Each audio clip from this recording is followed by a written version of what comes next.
बीबी साहबा, मैं आपको बुलाने के लिए मैं दुनिया का तमाशा बन गई हूँ। लोग मेरा मजाक उड़ाते हैं कि ये बीबी साहबा को बुला रही है, तो मुझे पता है कि मैं आपको बुला रही हूँ।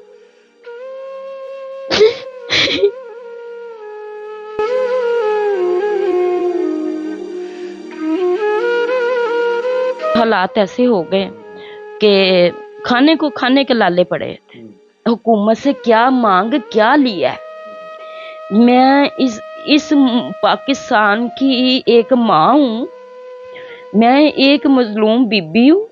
मैं बीबी साहबा से कुछ नहीं मांग रही। मैं कहती हूँ मैं मजलूम हूँ, मैं अपना हक नहीं ले सकती उसे, आप मेरा हक दिला दें। उनके आंसू ये आपने शेयर करने हैं जो ऑनरेबल चीफ मिनिस्टर साहिबा के पास पहुंचे हैं कि साहब को मैंने प्रूफ दे दिए हैं, अब उनका मर्जी है करें या ना करें। मैंने सिर्फ इतना मांगा है कि बीबी साहबा मैंने पैसे दे दिए, मेरी मदद कर दें। छोटे बेटे हैं मेरे, वो ये रेडी शूडी लगाते थे, वो फिर ये गाड़ियां आती उठा के ले जाती हैं। मैं जो कमा लेती खा लेते हैं, नहीं तो घर की फिर चीजें बेचते हैं, और क्या करेंगे। अस्सलाम वालेकुम नाजरीन, मेरे साथ आसिया बीबी मौजूद हैं। कुछ दिन पहले इन्होंने अपना मसला बयान करने के लिए एक वीडियो बनाई और वो सोशल मीडिया पर वायरल हुई।